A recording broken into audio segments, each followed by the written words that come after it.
Good morning, everybody. I'm Misha. We're just going to talk about insulin today, insulin resistance, that is, and hopefully answer some questions and just have a little chat about this whole thing. But I want to start by fully talking about insulin resistance right now. So, insulin resistance affects 93% of us. In a 2022 study, they said 93% of us have a metabolic disorder. So only 7% of American adults are metabolically healthy. That's crazy to me that our whole healthcare system has just not done the job for us because we're sick and we're sicker than we've ever been, and we need to start understanding why. So only 1 in 8 Americans are achieving optimal metabolic health, which carries serious implications for our public health issues: cardiovascular disease, thyroid problems, um, PCOS, edema, inflammation, diabetes, Alzheimer's. We're going to go over all of that, but it has serious implications. One of the biggest implications for this is heart disease. I'm waiting for these to catch up to me here. There we go. So 17.9 million people each year die from cardiovascular diseases, and an estimated 12% of all deaths worldwide. That's huge. So if you know someone with hypertension, it's 100, a blood pressure of 130 over 80 or higher, they're at risk for this type of disorder and problem. So cardiovascular diseases are the leading cause of death globally. And that's impactful because 95% of hypertension is related to insulin resistance. So, what is insulin resistance? It just is when your body can't keep up with insulin due to cell resistance. So, it must continually release more of the hormone insulin in order to regulate blood sugar levels. So, what's happening is we're getting glucose in too quickly, too often, and it's overwhelming us with insulin, and the cells become unresponsive. This results in hyperinsulinemia, or too much insulin in the bloodstream all the time. That hyperinsulinemia is what leads to diabetes, Alzheimer's, all the other things we're going to talk about soon. So, diabetes is only one serious health issue that stems from this reaction of insulin being resisted by the cells.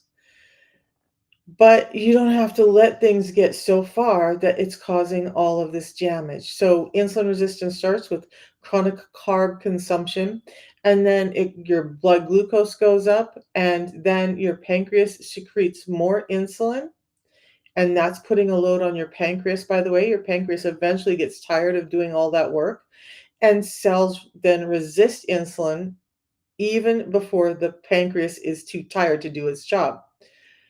If you cut out the sugars, a lot of your problems will go away.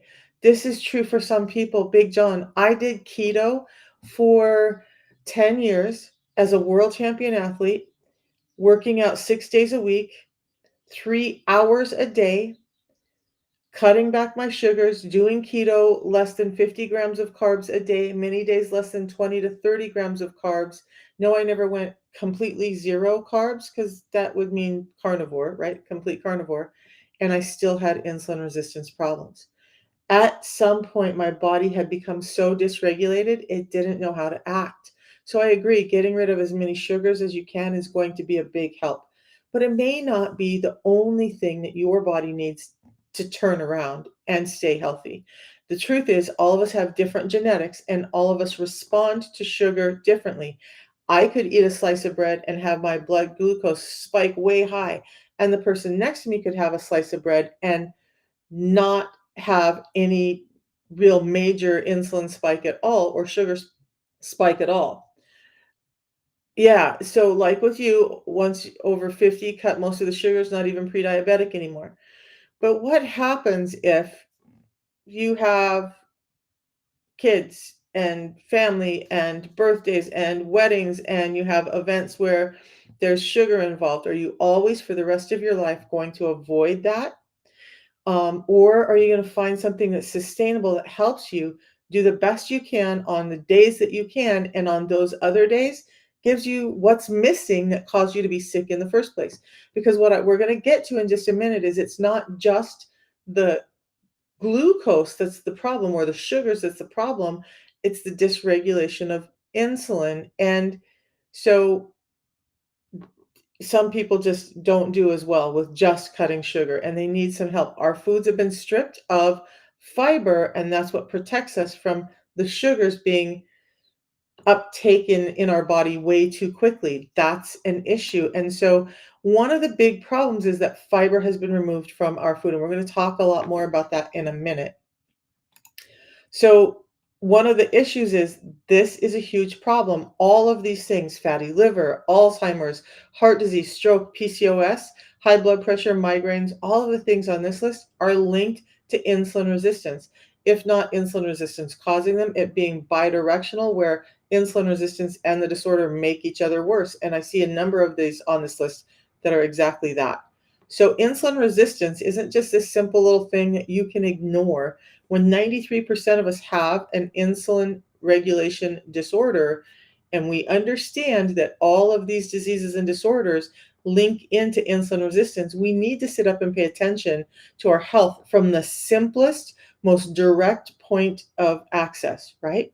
So we need to understand what's causing it, address the root cause, which is insulin at the center, and then we'll start to see a number of our health issues get better. Hang out with me because I'm going to share some success stories and some comments from people. Not all of them. I just grabbed a few this morning. But look, it's also linked into these other diseases and disorders. So, neuropsychiatric disorders, we get that confused a lot. People think, oh, they're just autistic, they're just Alzheimer's, they're just whatever, and there's nothing we can really do. Diet plays a huge role. Insulin exacerbates all of these neurological disorders, and even causes some of them with neuron and neural pathway disruptions. So we're not getting messages. It can cause brain fog, it can cause anxiety, it can cause edema and swelling, but it causes a number of issues throughout the body. So we look at gastrointestinal diseases, diabetes, non-alcoholic fatty liver disease. You guys, that's huge. And there's a reason why so many of our kids are coming down with it. And it does have to do with how we're being able to process not only glucose, but fructose, another type of sugar. So we have the obesity, PCOS. It is linked into some cancers. I talked a little bit about that last week. You guys, one of the things that actually feeds cancer is excess sugar in an insulin resistant state. I'm going to leave it there, go do some research, but understand that I'm not telling you getting your insulin resistance under control is going to cure cancer, but it certainly can help give you an extra added protection from ever gaining it in the first place. Okay, so it definitely links into cancer, especially things like breast, ovarian, colon, bladder, pancreas, liver cancer, all of those organs that are in that area where the muscle wall has contained your organs. Okay, those type of cancers it definitely impacts. So it obviously impacts, or not obviously for everyone. For me, it's obvious because I had so much inflammation throughout my body that went away when I got my insulin under control. That happens. Osteoporosis, osteoarthritis, rheumatoid arthritis, all of that links in. But even bleeding teeth and gums or periodontitis link in. Tinnitus, vertigo, Meniere's disease. There's so many things that link to insulin resistance if you're sick. If you have any of these or off the last list, you need to understand that you might be going around about it wrong, and that we need to address the insulin to make those things get better. Throwing more pills at you, throwing more medications at you hasn't been making you better. Put a 1 in the chat if you've been given a ton of medications. I was on 13 different medications 3 years ago, and my health was continuing to fail. So all the medications, maybe we're masking some symptoms, maybe we're prolonging the inevitable, but it wasn't turning the situation around. What turned my health around, what turned everything around for me was understanding insulin resistance. I was able to ditch the medications and address most all of these disorders and diseases. So if you see yourself on the list, especially if you see yourself in 2, 3, or 4 of those things, I'm going to invite you to start understanding that insulin may be the key to getting your health back. Okay, so just one disorder, it may not be that. Yeah, there are some other things that cause all of these. We're going to talk about that in a minute. This live will be housed on YouTube. We're going to talk about it there. But if you want to know what it is, just go to my profile link, tap on that. The protocol is there. It's a drink I have in the morning, which I have right here. And then it's a drink that I have in the afternoon, same thing, and a fiber pre-meal drink that I have before I eat. And I'm going to explain why those things, how they work, and why it's so important in just a minute. Just reminded me I needed a drink. Okay, of tea. Because I don't really even drink alcohol anymore now that I understand insulin. It's crazy. Okay, so when we look at what puts you at risk for insulin resistance, we know that our diet does, right? But how do you know, outside of all of those other devastating things that I talked about, what are some simple ways that you can start to know if insulin resistance is your problem? Some of these are going to happen whether you're heavy or thin. Overweight does not always tell you that you're insulin resistant. Your doctor doesn't run tests to tell you that you're insulin resistant. So we have to go by some signs and symptoms. The number one symptom I have listed here is hypertension. If your blood pressure is 130 over 80 or higher, then you're likely insulin resistant. If you have skin tags cropping up, that's a function of insulin resistance. Those dark skin patches on your elbows, knees, under your arms, and your groin, I had them bigger than that elbow did. There is none on my elbow now, long sleeves because I'm cold today. I can't show you, but PCOS is linked, erectile dysfunction. Those are some of the top 5. You guys, also your skin is an early warning system. So when we look at acanthosis nigricans and skin tags, those are your skin crying out, saying there's something wrong inside. Cystic acne is also linked. So these things all are linked into insulin resistance. And if you can start to understand what those clues are, you might not just shake your head and walk away and say, it doesn't bother me. I don't have insulin resistance. This doesn't apply. So when we look at things like, do you have a bulging belly? That belly that pokes out makes you look like you're pregnant, whether you're thin or heavy, and you just have this belly that's there. That is visceral fat being built up underneath the muscle wall of your belly, and that is one sure sign of insulin resistance. Now you may get bloating and stuff from other diseases and disorders, but most of it is going to link back to insulin resistance. So when we start to add those up with the last 5 we looked at, and we look at high triglycerides and low HDL, by the way, get a pen and paper out. I'm going to give you a calculation. I'm going to actually give you 2 calculations. Since your doctor doesn't run it and do these calculations for you, you can do it yourself. Now, these are going to be reliant on lab work. So go ahead and get your pen and paper ready. I'm going to give you some calculations in a second after this slide. So if you retain water easily, that's a dysfunction of insulin resistance. And normally along with that water retention starts to come some nerve damage in your extremities. So your feet and your hands start to struggle. If you're constantly hungry, especially after you just ate, you have a sugar dysregulation problem and an insulin dysregulation problem. High insulin levels can actually make your sugar levels crash because insulin is overactive. It's a very simple description of it, but understand that high insulin levels can make your sugar levels go too low, and you can end up tired after you eat. I used to get chills every time I ate, and I couldn't understand why. It was my body being dysregulated with the glucose that I just took in. Now that doesn't happen because my body understands how to use sugar better. So chronic fatigue, anxiety, depression, those are signs as well. And then body aches and pains, fibromyalgia. So I messaged a woman this last week and we were talking and she said, well, I have fibromyalgia, but I don't have insulin resistance. And I don't want to be that person. So I'm going to say it here. But did your doctor test you? Have you done these calculations? Do you have any of these other symptoms? Yes, I understand fibromyalgia. Yes, I understand they're giving you medication that helps. Not all fibromyalgia is linked to insulin resistance, but a good amount of it is through this disruption of your neural pathways because of excess insulin. So understand all of these things. Now let's get to those calculations. The first one, remember I said high triglycerides and a low HDL. We're not even looking at your LDL, okay? LDL is all over the place, and we'll talk about LDL later, but high triglycerides, low HDL is an indicator of insulin resistance. But how do you know what's high triglycerides and low HDL? Get out your labs, go to your complete metabolic panel, go to the cholesterol panel, find the number for your triglycerides, find the number for your HDL, your high density lipoproteins. You're going to take the number for the triglycerides and you're going to divide it by the number for HDL. What we're really trying to do is figure out LDL function. But this is the only way currently that they can do it. So triglycerides divided by LDL or HDL, sorry. The resulting number should be 1.5 or less. If that's the case, you are likely insulin sensitive and doing okay. Some doctors are now saying they want to see that like a 1-to-1, but definitely if you're 2 or above, you need to start addressing insulin resistance. If you're 3 or above, you have an issue and it's pertinent that you address your insulin resistance. So triglycerides divided by HDL is going to give you that resulting number. You want to keep it below 1.5. If it's anything really, in my humble opinion, not a doctor, my humble opinion is anything over that, you need to start addressing how your body uses glucose. Okay. I hope this is helpful. Is it helpful for you guys? We're going to talk about the solution now. Okay, so somebody was asking about the solution. We're going to talk about it right now.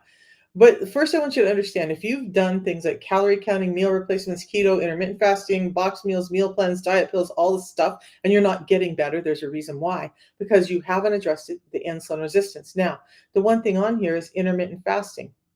That actually does address your insulin resistance if you do it correctly.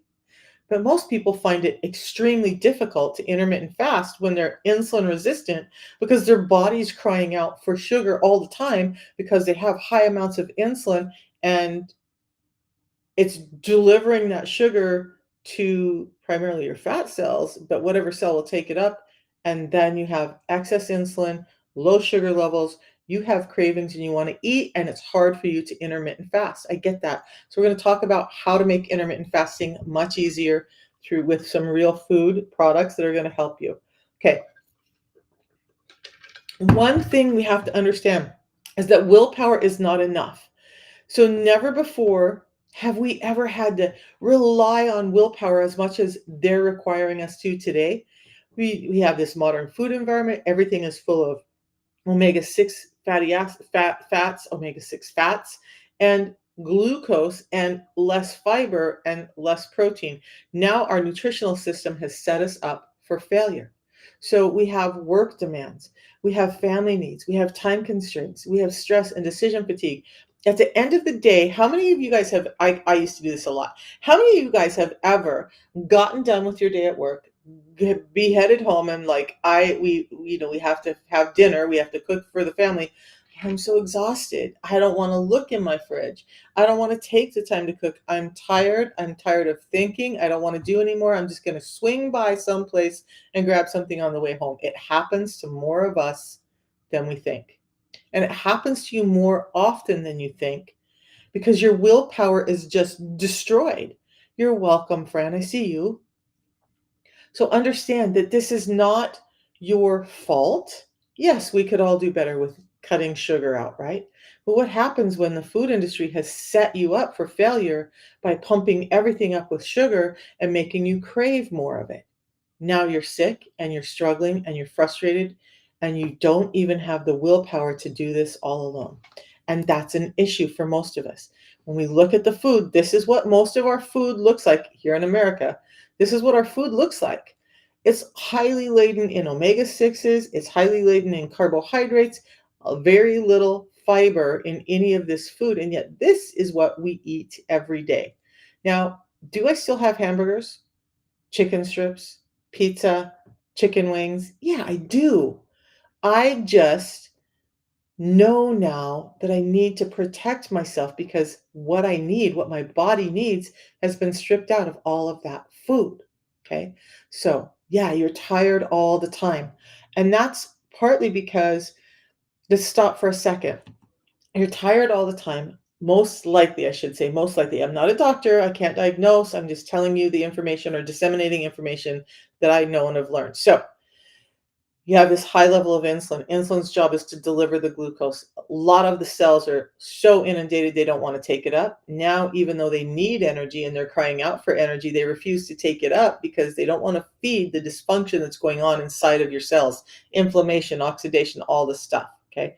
So your blood sugar levels drops because insulin says, fine, I'm going to go put it in the fat cells.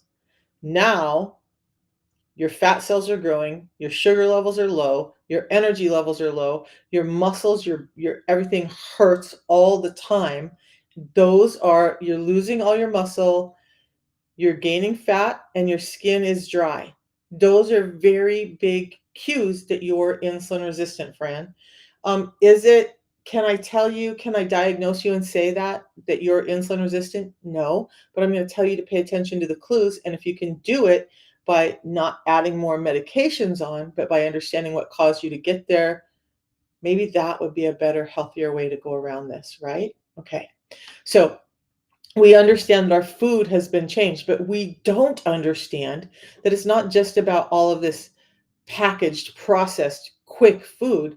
It's about our organic foods. If we look at carrots up here on the left, they are a root. They were never created to look like this orange, perfectly round, sweet, crunchy thing that we have now. Carrots used to have a lot more fiber in them. They were kind of bitter. They looked much more like a root. The carrots we grew on the family farm I had in North Idaho looked much more like the top chart, less like the bottom one.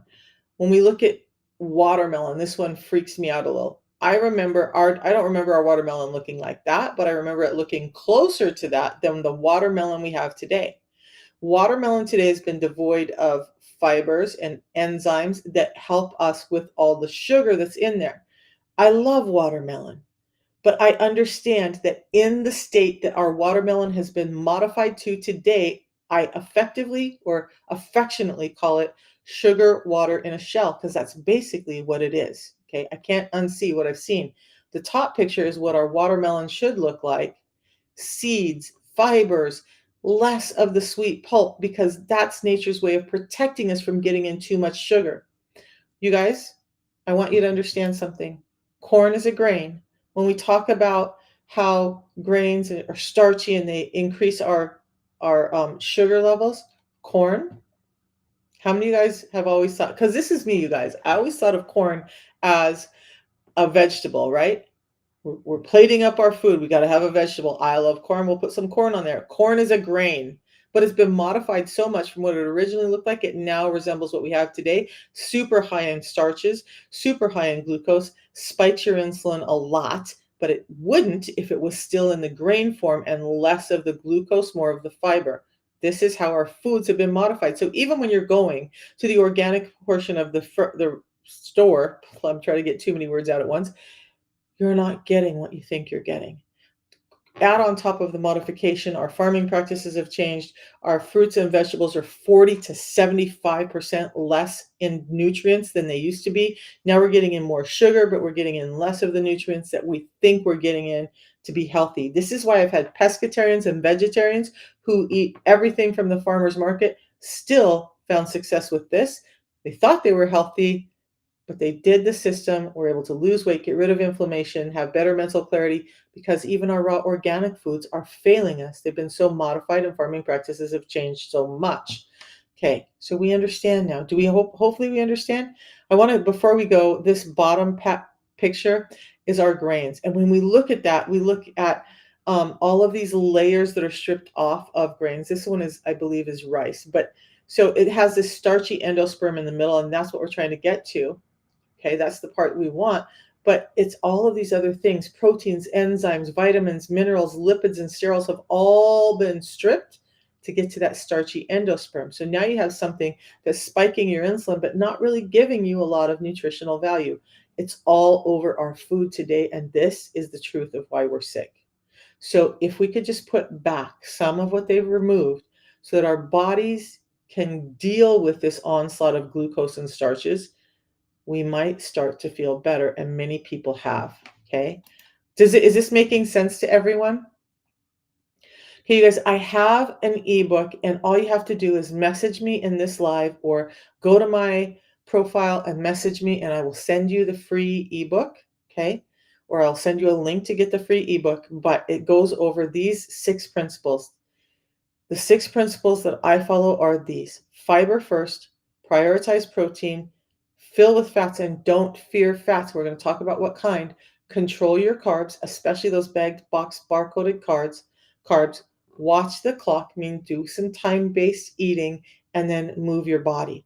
You combine those 6 things and you're going to start to change the dial on your insulin resistance drastically. It's going to improve obesity, insulin resistance, high cholesterol, hypertension, and inflammation, among some of the most common things. You can do this, right?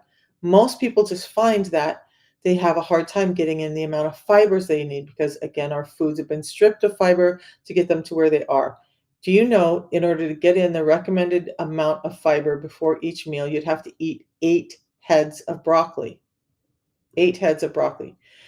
Okay, raise your hand if you want to eat 8 heads of broccoli before you eat every time you eat, because I sure don't. But put a 1 in the chat if there's no way you could have 8 heads of broccoli for yourself, for your family, for everyone else at every meal.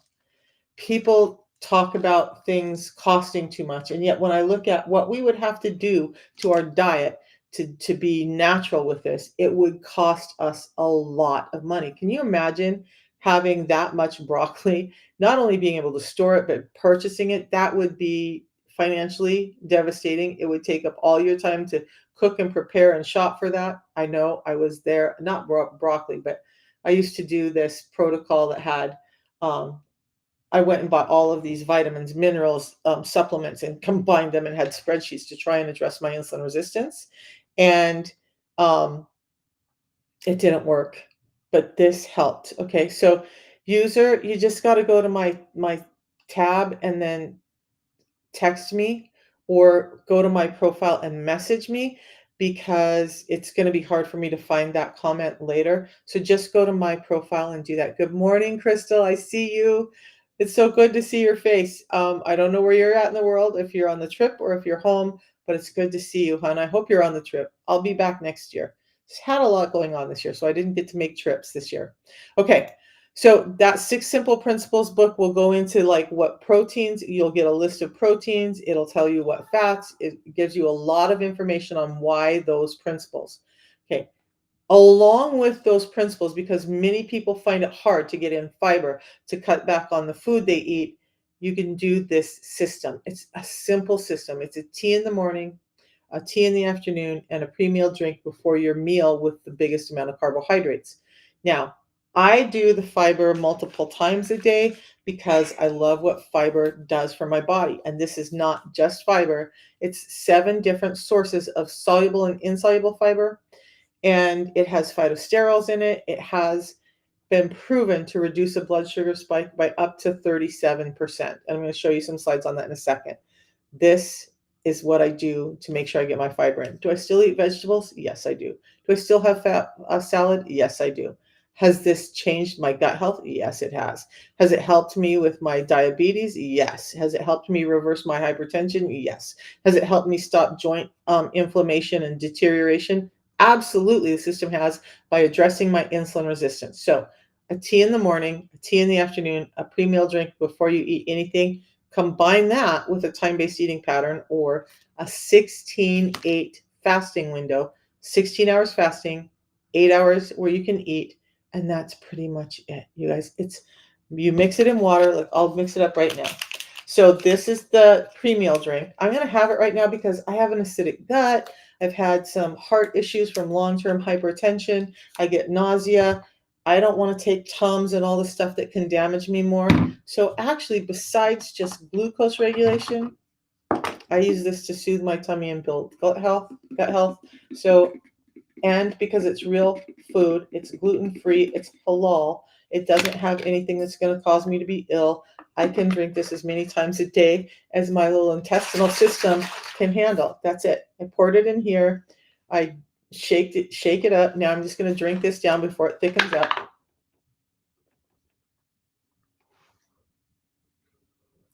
I always do that.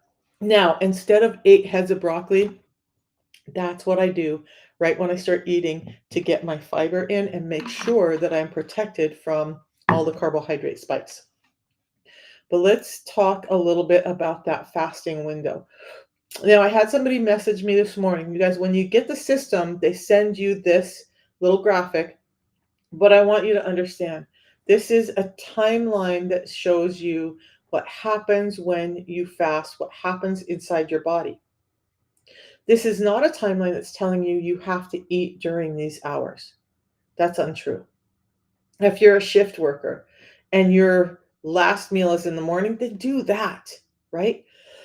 The biggest part is that you understand what's happening to your body when you're doing some intermittent fasting. And so we'll go over that in just a second.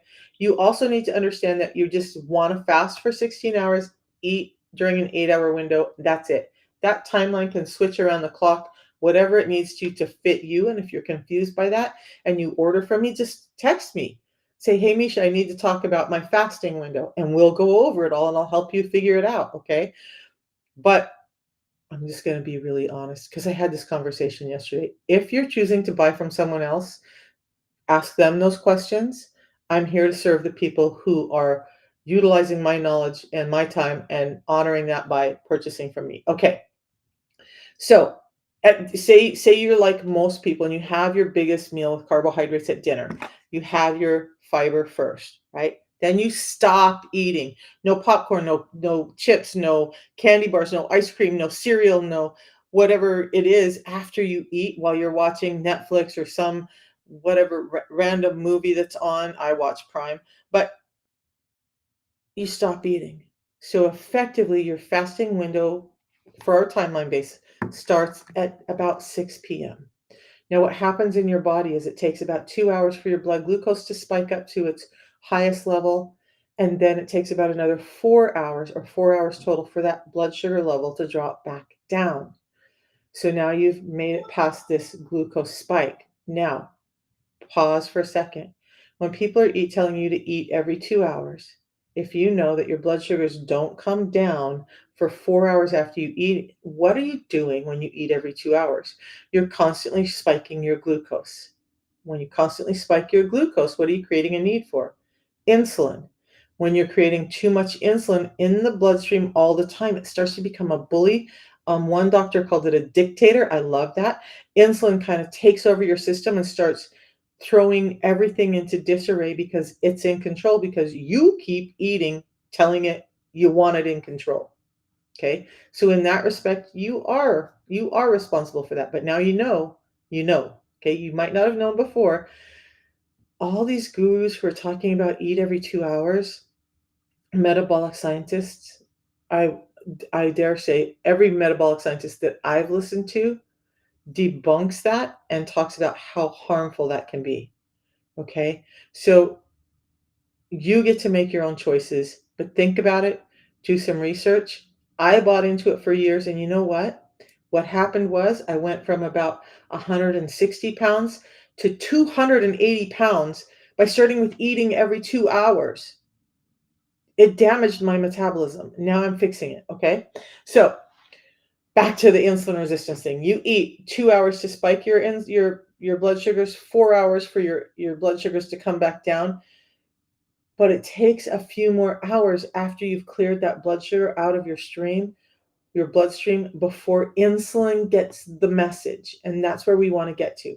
Now, at about 8 hours, insulin gets the message, hey, they're not putting more food in. They're not giving me more glucose. I don't need to be out here. I can go take a rest. Glucose goes down or insulin goes down. Now, why is this important?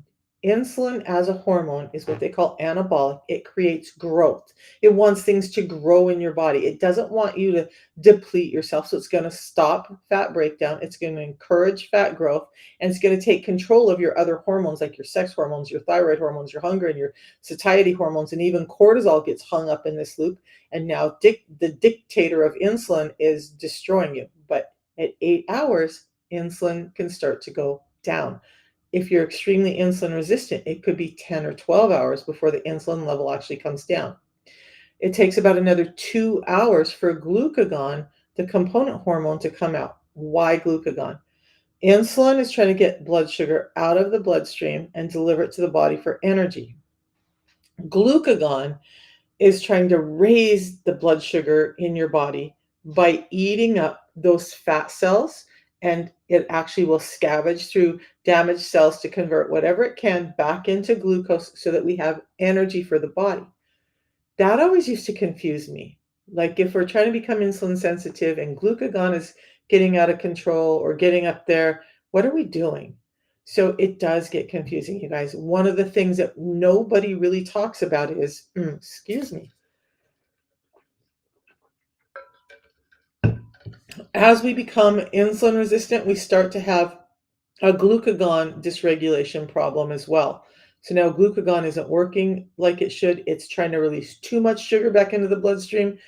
So initially, even if you're fasting, if you're doing all the right things, you can still have high blood sugars because your glucagon doesn't know how to act. But you can't get glucagon out until you get insulin down. And this is the problem. Most of us never get insulin down long enough for glucagon to come out. So glucagon's like a toddler. Like, dude, I've been in that playpen for 3 years. I've never been out of it. When mom and dad are doing their stuff, I'm always in this playpen. But now I'm out. Now I'm going to go cause havoc in the house because I get to go explore it. Glucagon is a little bit like that. We've treated it like that toddler that you got to throw in the playpen, and maybe 3 years old is too old for that, but you get what I'm saying. Glucagon doesn't know how to act. We have to treat it how to act or teach it how to act. We do that through some fasting, right?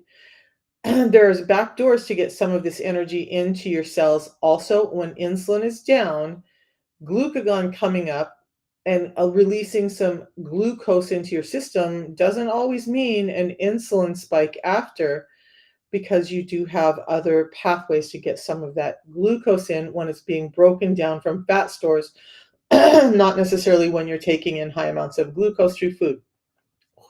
That was a lot of information. Does anybody have questions so far? No? Yes? Any questions? All right. Glucagon's coming out. It's trying to get your blood sugars back up because you need energy. Um, I did a long fast, and I do a lot of testing on myself, just anecdotal stuff, because I just want to understand what's happening. And so it works for me. I did a longer fast, not taking in any food, was watching my ketone levels, my energy levels, my sugar levels. So I was wearing a monitor. My blood sugars would drop down to about 60 when I was fasting. Scary, right? We don't want to go much below 60. If, by the way, if your blood sugars drop to 60, you have dizziness, you have fatigue, you just feel like you want to pass out, then you do need to eat something. Let's just be real. And that can happen when you're dysregulated between insulin and glucagon. A lot that can happen to you in the beginning. And it can be frustrating because you're like, I'm trying to do the right thing, but we got to get your body to understand what to do first. And so that can be a path for some of us, a long path for some of us, and a short path for others. Now, glucagon is out, trying to get your sugars up. But what else happens when glucagon is out? At about hour 10, glucagon comes out and it starts to send out its messages. But it's like those carrier pigeons. You didn't ever send a carrier pigeon out and then automatically have an answer. You had to wait for the pigeon to deliver the message and maybe get another message back, right? Our bodies are similar. So insulin went down. It took a little while for the message to get out that it was gone. Glucagon comes out, takes a little while for that message to get out. Now you start producing human growth hormone. You start producing ketones. Ketones are telling you to burn that excess fat for fuel. No, it's not telling you to burn up your muscle. That doesn't happen. In a short intermittent fast, your body, if you have fat on your body and your body is not burning up your muscle, understand that. So glucagon is out at hour 10. These other hormones, HGH and ketones, start to come out at hour 12. Remember this messaging system, right? We got to get the message out. The message has got to come back. We got to react to it. Now, at hour 12, those components, sort not hormones, but HGH and ketones come out, but it takes a couple more hours, right? So that was hour 12. Those are starting to come out. They send their messages out. The body starts to get the message. The response comes back. Now we're at a place where we can start burning fat for fuel. Ketones are going out saying, hey, There's no glucose in the system. We need to convert some of this fat back into energy. So let's start burning that fat. By the way, insulin is down, so we can do this now.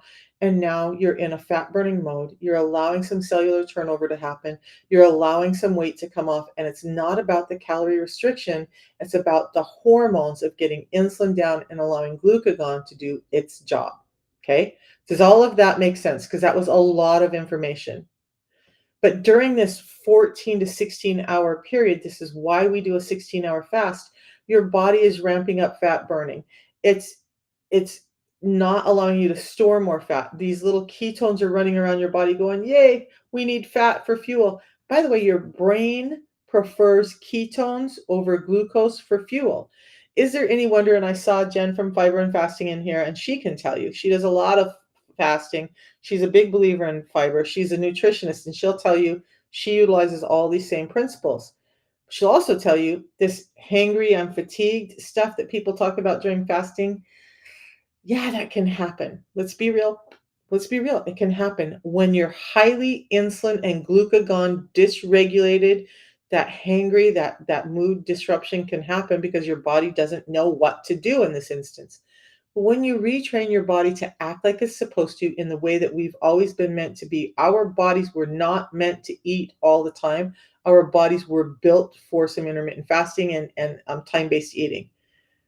You'll notice your mental clarity actually goes up. I feel during the day when I'm not eating in my fasting window, I have more energy. I'm on fire. I have more mental clarity. I get way more done. The minute I start to eat, I notice that some of that doesn't go away completely, but it changes, right? Your brain loves ketones. I'm not saying fast all the time, but in that little bit of time, you're allowing your brain to get the energy it needs through ketones, and it starts functioning much better, staving off dementia, Alzheimer's. It can actually, I've used key, ketosis, keto diet, intermittent fasting with some autistic patients that I used to work with, and their mood, behaviors, weight, everything, their health got better. Even their behaviors with their autism were less exaggerated when we had them doing this type of eating. When other staff would come in and just allow them bread and all the stuff that everybody wants, including these autistic patients, their behavior started getting worse. And one of them that I remember, she started like she would bang her head on the wall, she would lock herself in a car and cry and scream and all of that. Not she didn't have those things when we kept her on an intermittent fasting and keto based diet. So yes, it does affect your brain. Okay, now when do you eat again? You eat at about 16 hours. It's you guys, and this is not like, oh my God, it's 16 hours. I got to eat or I'm going to screw this whole thing up. I ate at 15 hours instead of 16. I'm going to screw it up. No. If you wait 18 hours and then you eat, fine. If you eat at under 16 hours, fine. Just try to get to 16 hours. How you break your fast is as important as that intermittent fast. You want to focus on protein and fats in that first meal and keep the carbohydrates out of your mouth for just a little bit longer, and it's going to help your insulin understand where it needs to be and to respond more normally. And the cells are going, okay, insulin's not annoying me anymore. I'm not so full of inflammation from all this extra sugar. I'm going to start letting insulin back in. Now your energy goes up. Now you can build muscle. Somebody said they were losing muscle. When you're insulin resistant, one of the things that's happening is you are not getting energy to your muscle. So natural, normal levels of muscle starts to deplete. Your bone density starts to deplete when insulin is the dictator in your life. Okay. When you get insulin back under control, now you can have better muscle cell growth. When you have insulin under control, how your bones tear down and build back up. So I think of like wipe on, wipe off, wipe on kind of thing. That starts to improve and your bone density can improve. So if you're experiencing problems with bone density, with muscle fatigue, with muscle loss, you could be having some problems with insulin resistance. Okay. Intermittent fasting absolutely helps. Let's move on. Everybody good so far? We understand what's going on? This is an old slide. We've changed it now. So it's a tea in the morning, a tea in the afternoon. I need to fix this slide, obviously, and a pre-meal drink before you eat. I can talk about why we changed that, but look, you can have the fiber at any time of day, right? And I do. You saw me drink it this morning. I'll have another one when I actually eat, and I'll have another one before dinner. That's me. I like that amount of fiber in my body. I'm 60 years old. I did a lot of damage. I want to clean it up. That's what I do with the fiber. Most of you are going to do a tea in the morning, a tea in the afternoon, and one fiber in the day. We want to talk about the tea because that's the big question everybody has. You guys, when you order the system, you're getting 90 of the tea or 90 packets, 60 of the tea, 30 of the pre-meal drink. So you get enough for 2 teas a day and 1 fiber a day. You're going to get 3 boxes, 2 of them yellow or light yellow, dark yellow, whatever you chose to order, and 1 of them orange or kind of pink. The yellow boxes are your tea. The other boxes are the pre-meal drink. You get a card in the mail that shows you exactly how to use it and why. You'll get to ask me questions if you purchase from me. Just go to the link up above and use that. I'm going to put it in over here too. Can I? Will it let me type today? Okay. So the tea, the first thing you do when you wake up in the day, which is what we're doing now, right? Or I'm doing now. Why this tea? First of all, it goes through a 5-step process that makes it unique from any other tea.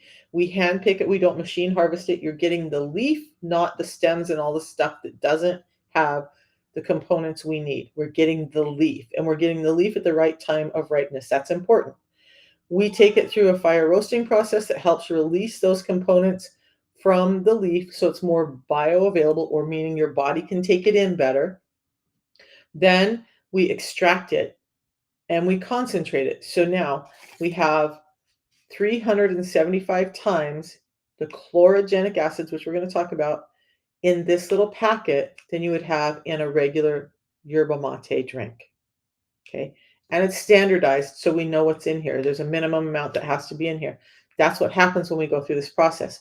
But that's not enough. So we then take it to a lab to have it what they call hyper pure.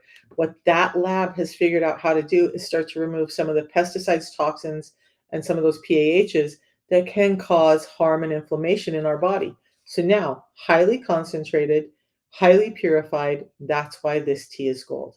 The entire system is like $5 a day. $5 for all 3 packets. That's it. All right. So let's talk about the tea a little bit. The tea elicits GLP-1. Has anybody heard about GLP-1? You guys put a 1 in the chat if you know what GLP-1 is. Have you heard about it? Maybe you don't know what it is. We're going to talk about GLP-1. Glucagon-like peptide 1. Your body produces it naturally. The crazy thing is that our bodies are dysregulated in producing GLP-1 when we're insulin resistant. Insulin's impeding that, right? We got to get insulin sensitive. The GLP-1 can start to increase, and GLP-1 is what's in those drugs that everybody talks about. So the problem with those drugs, we're going to talk about what GLP-1 does, but the problem with those drugs, and this is important to me because I get really frustrated when people, I think, misrepresent this. The drugs are synthetic, meaning they don't break down in your body. They're injected because they can't pass through the liver, or it would get breakdown. Okay. So it would break down. That was an odd way to say that. Okay. So you inject it into a site where it's held in the fat, and then it's like, it's giving this signal out steady for a week, and then you take another injection as it starts to taper off. Our bodies are not meant to deal with that load. Our own GLP-1 ebbs and flows. It produces and it goes away. Just like if we had the same amount of sugar in our body all the time, we'd run into problems. The problem is the same with GLP-1. Those drugs are synthetic. They don't break down. They're keeping your levels of GLP-1 way too high.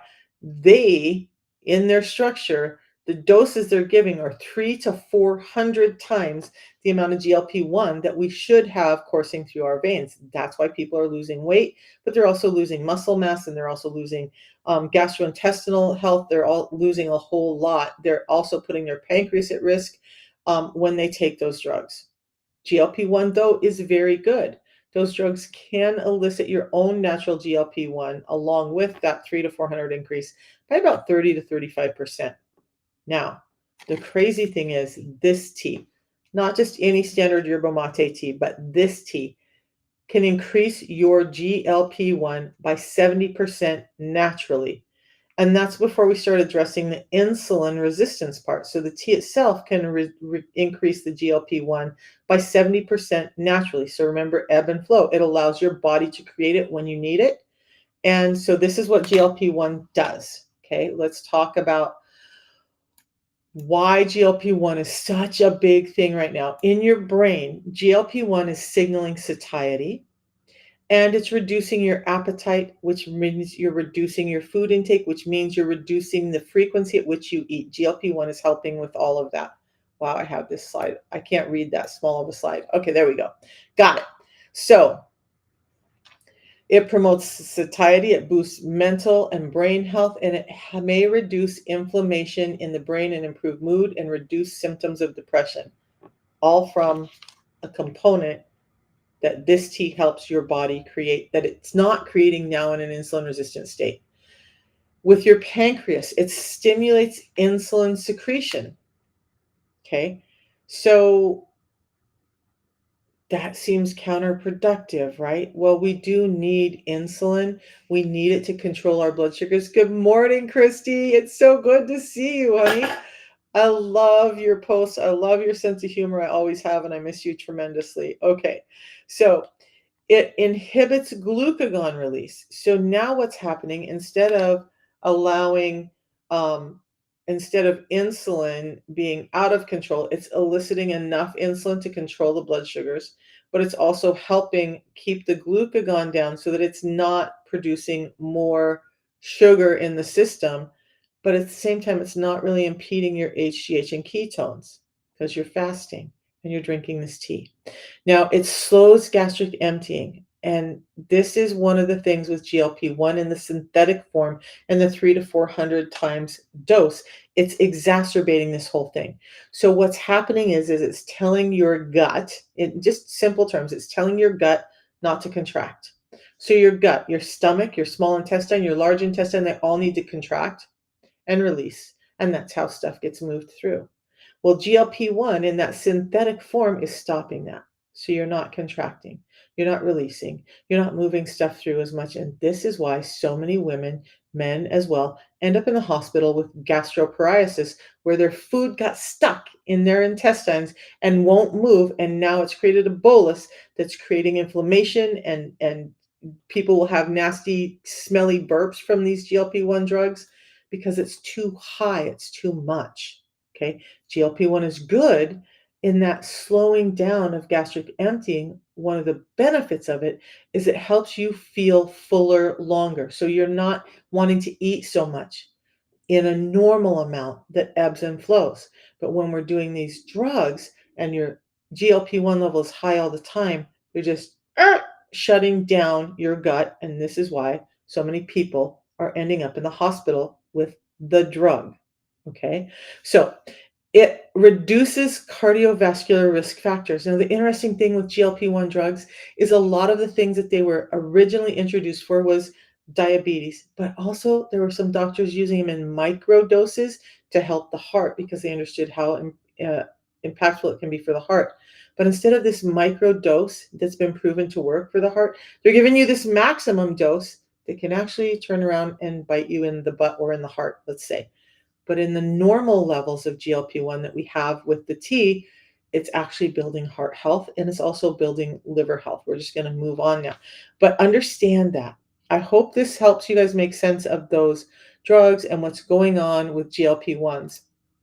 Now, with commercial yerba mate versus the unimate that I drink, I talked about some of the processes we go through. When you look at this, you have a chlorogenic acid increase that's well above, like I said, 375 times the normal standard yerba mate tea. But there's two other components we're going to talk about in a little bit, theobromine and mate saponins, that are very much helping with your satiety, with your energy, with a number of other bodily functions. They're also increased dramatically over a normal yerba mate tea. Now, the orange line is caffeine. So yes, when we have a concentrate, we're not adding caffeine to it, but that's going to mean a little bit of increase in caffeine in this tea. The caffeine in the tea is about 80 to 120 milligrams per stick of tea.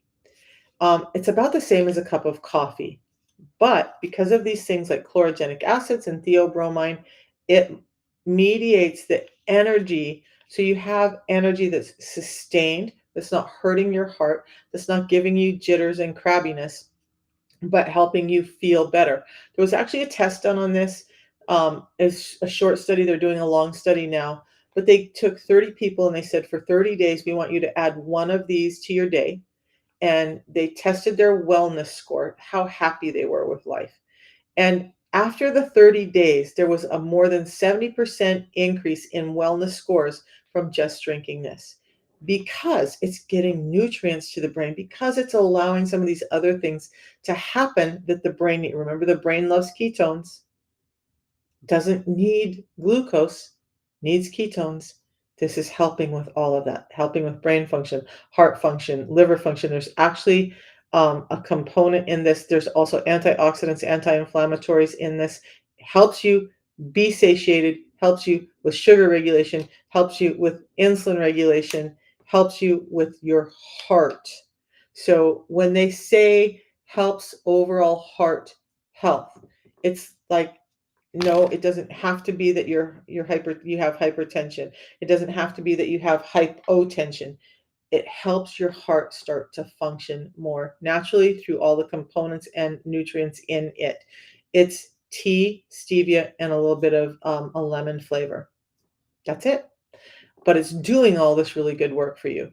So this is the system, right? This is the slide that should be in my. You have your unimate. You eat your lunch. In the afternoon, when you start to have breakthrough cravings or hunger or your energy is dropping, you have another unimate.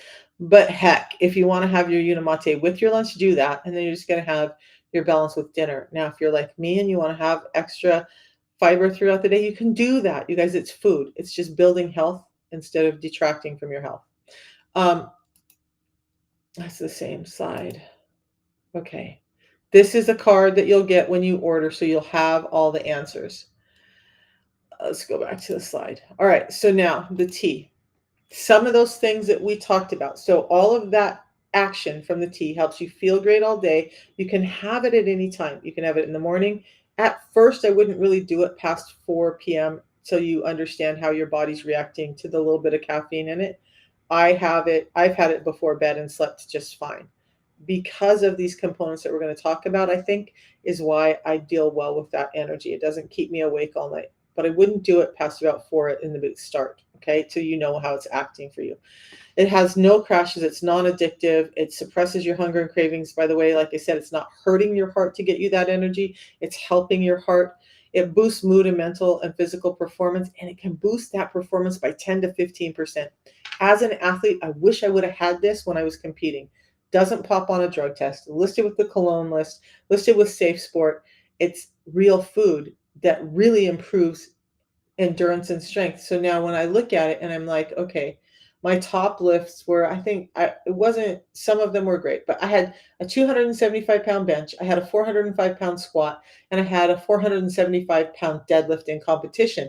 But if I were to add 10% to any one of those numbers, what would those numbers have looked like? So if you're an athlete or somebody who relies on performance, or you need to have energy throughout the day because you have a demanding job, this tea is amazing. Without causing heart problems, without causing all the other problems, it's giving you a ton of really clean energy that allows you to feel happy through it, not crabby and crashy and like you're yelling at everyone. Okay. So it promotes healthy digestion, and it's high quality, like I said, and free from contaminants and pesticides. That's huge, at least for me. Okay. So the components in there, chlorogenic acids, they promote neuroprotective gene expression and have an antioxidant effect in the brain. Okay. They promote feelings of well being. They support healthy blood pressure and glucose levels, and they promote weight loss. So, Unimate contains up to 375 times the chlorogenic acids than any standard yerba mate tea. We talked about that a second ago. But it's funny, this slide is jacked, but it has theobromine in it. Now, theobromine is best known as the mood boosting molecule found in high quality chocolate. There is 3 times the amount of theobromine in this tea than the highest quality dark chocolate. And that's important because that's helping you with mood. Now, mate saponins, a class of molecules called saponins that are specific to the yerba mate plant. They support healthy triglycerides and the body's ability to burn fat, and antioxidants, anti-cancer, anti-inflammatories, all in this tea. Does that explain why the tea is so amazing? Does anybody get now what's happening with the tea? Why we're so amazed with it? All right. So there's a problem with Facebook, YouTube. I apologize. There's a problem with the connection over there. Okay, so you can add things to this. Any no calorie, low calorie sweetener, nothing with sugar in it, you can add to this and still have. So like stevia flavors and whatnot, you can add that if you want to switch it up. You can stir in a cinnamon stick. You can put in cayenne. You can put in ginger. All of those things that are really great for metabolic health that are not spiking your insulin. You can add that to this. This is not, you can play with it. I've put this in with protein and some healthy fats and made a drink that tastes a little bit like the frozen lemonade from Chick-fil-A. Okay. So I use this in a number of ways. You guys don't think that just mixing it up like this is all you can do. And I can give you some suggestions for that when you purchase. Okay. So the balance. Now, the balance has a couple of patented fiber complexes in this. I was listening to some doctors, because I try to listen to the negative as well as the positive so I can be better informed. There was a doctor talking about it and he was like, it's fiber. How do you patent a fiber? Well, it's not the fiber that's patented, it's the blend of fiber that's patented. Our scientists spent so much time to sit down and figure out what blend of fibers is really going to address blood glucose levels so that we can get those insulin levels down. That's how they came up with the 7 soluble and insoluble fibers in this drink. Okay. So nothing special about the fibers, something very special about the amount and combination of fibers that allows up to 37% spike reduction in glucose. So meaning you have, and this was done on like a high carbohydrate waffle breakfast. So waffles, orange juice, syrup. Have the pre-meal drink before that, and it can reduce that spike by up to 37%. Now, do you want to do that every day just because you have this? No, you don't. But on those days when you do, like my grandson has been missing me so much, and he talks about, Nana, we have a pizza day. And one of my childhood indulgences, because I had a father who came from the reservation, is frosting and crackers. And he's like, can we have crackers and frosting when you get to Kentucky? Yeah, we're just going to have balance first. Okay. It helps with those blood sugar spikes. So there's the biosphere fiber, the Unicity 7X, and then there's a cardio matrix, which has phytosterols in it that are heart healthy. And it has a complete vitamin and mineral complex aimed at metabolic health in it. The Unimate naturally contains every vitamin and mineral that you need to sustain life in that one packet. Okay, A through K and beyond, it's giving you all of the things that you need to sustain life. That's why the Argentinians who grow this have used it during times of famine to thrive and survive. It's why the Argentinian soccer team flies in thousands of pounds for their soccer meets. By the way, we have some people like, I'm just going to say it now, but Shaquille O'Neal uses the system and has been finding great results from it. Vladdy Jr. uses the system. There's a Canadian soccer team who's using it. There's so many athletes are starting to use this because It's not going to get them in trouble with medications or drugs. It's going to increase their performance. It's going to increase their stamina. It's going to increase their muscle endurance and strength and get the fat off their body. That's important. And it's not important just to athletes, it's important to all of us. But the balance is this key part that's helping with the blood sugar regulation. Yeah, there's just a disconnection problem. Okay, so a glucose spike. How does the fiber work? When we eat, we get this spike of glucose. Remember, I talked about that. And you're eating a high amount of digestible carbohydrates, which means your glucose is spiking really high. Without this, your insulin levels can take that glucose and deliver it out too quickly, meaning you now have low glucose levels. You experience a crash. You have those times where you're getting chills and just fatigued after you eat. It's not tryptophan. It's it's the fact that you're insulin dysregulated. So, Meg, I just put a link in. Hopefully, it showed up for you over on Facebook, but there's a link to my link tree, and the order form is there. I'll put it in again. And then if you need me to, I can just message you directly after this live. If you are having problems accessing that, I can get it to you directly after the live. Okay. So it's simple, you guys. It's a tea in the morning, a tea in the afternoon, and a pre-meal drink before you eat. But when we have these glucose spikes, remember, insulin is anabolic. It wants things to grow. So it's blocking fat breakdown, it's blocking fat burning, and it's stimulating fat storage. And you're getting this glucose crash. So now you're gaining fat, unable to lose weight, not getting energy to your body. Your blood sugar's crashed. You're fatigued. You're tired. You're cold. You just don't have energy to do anything, and you ache from the inside out. That's insulin resistance. What this does is helps with all of that by regulating those sugars. So when we're eating normally, this is what it happens in our body. We spike our insulin by spiking our blood sugars, and we're doing it 3 times a day. So remember, insulin takes about 8 hours to come down. We've spiked it in the morning because you had a bagel, you had oatmeal, which, by the way, spikes your blood sugar worse than just about anything. Stop doing oatmeal as a heart healthy breakfast. That's some BS. Okay. Lots of studies out now about how oatmeal is so damaging for your heart and your diabetes. Stop doing it. Bad science.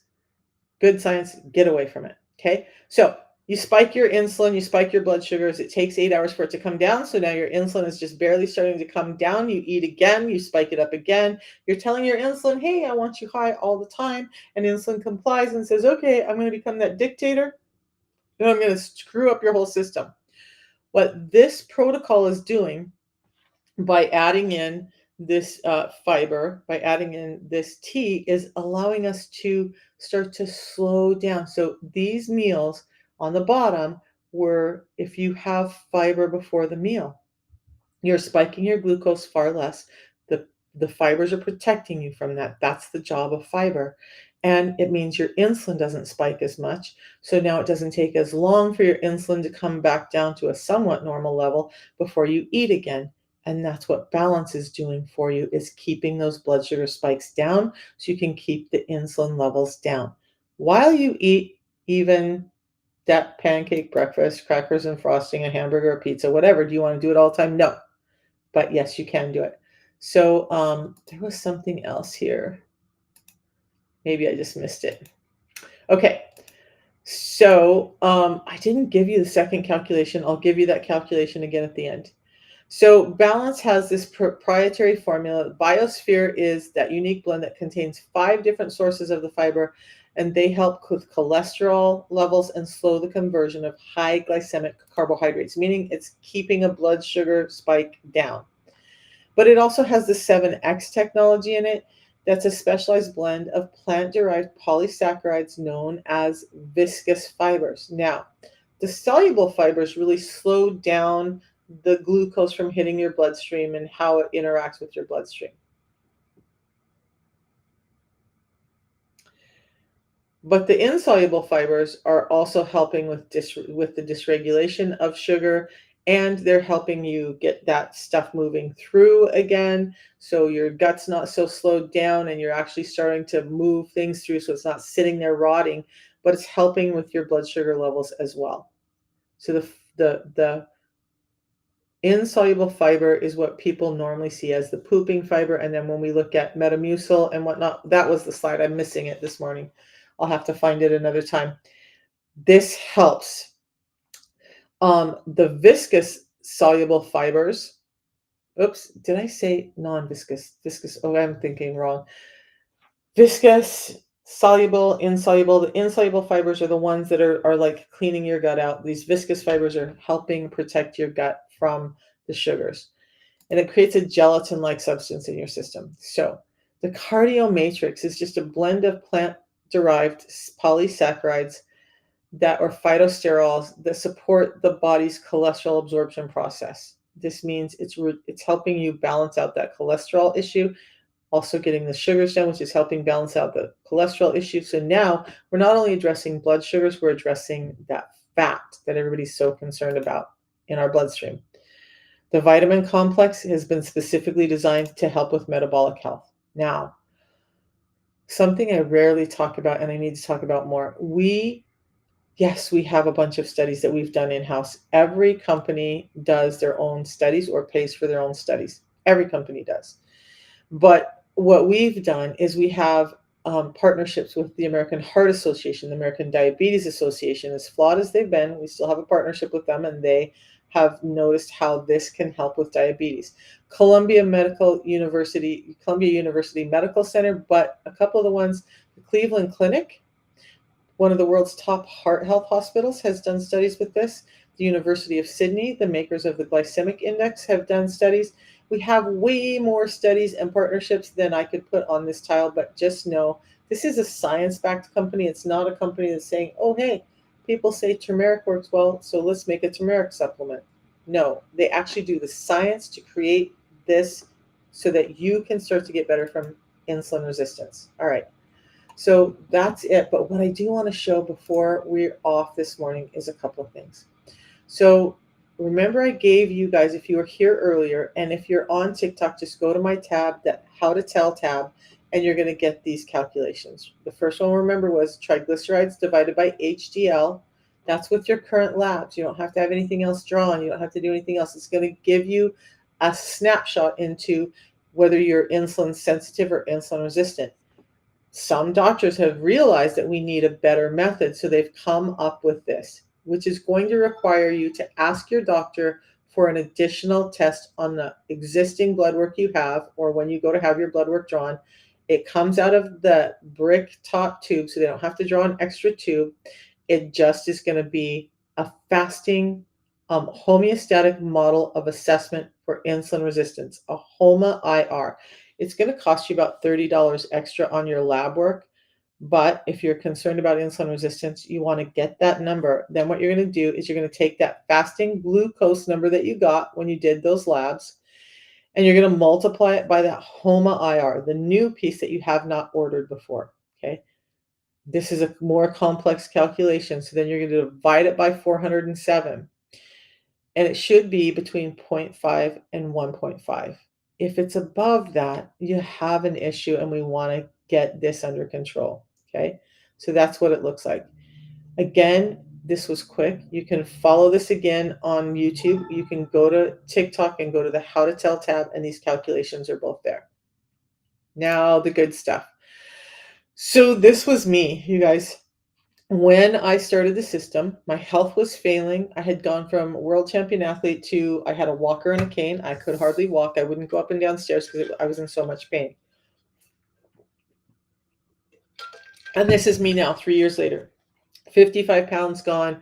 My diabetes is gone. My hypertension is gone. My sleep apnea is gone.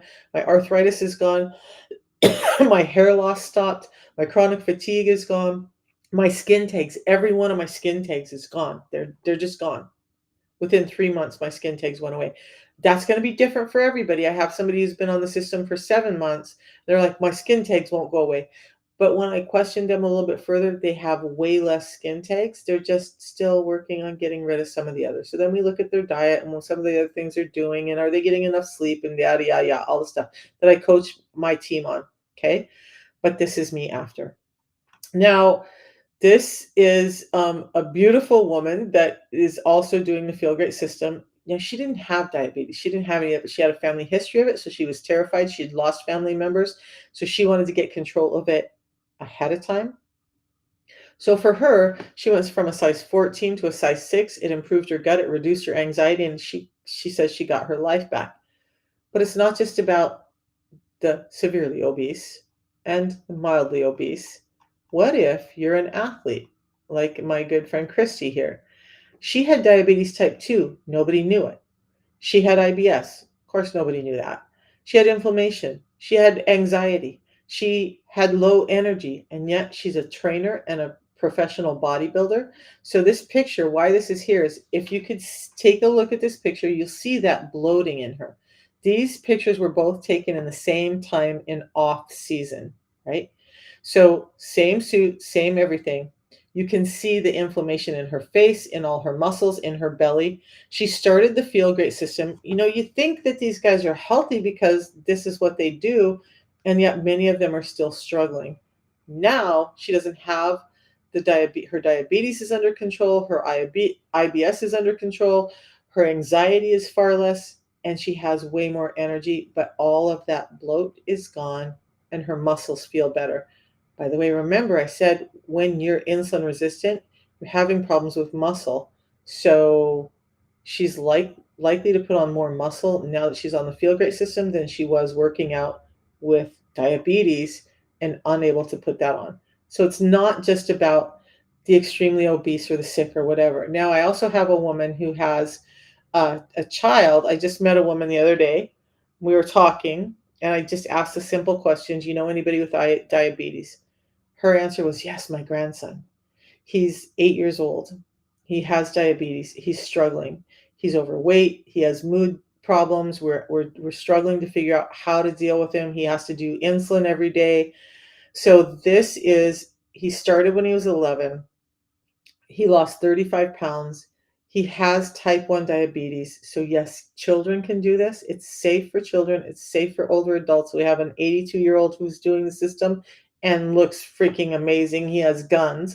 But this young man was able to lose 35 pounds. His mood improved. His school performance improved. They reduced the load of his long acting insulin and almost completely got rid of his short acting insulin just by adding this into his diet. When I did, there's a video of him somewhere in my many videos, but I asked him how hard it was, because again, this is from an 11-year-old perspective. He's now 13, I think. He said it was the easiest thing he'd ever done. Compared to all the other stuff he's had to do, this was the easiest thing he's ever done.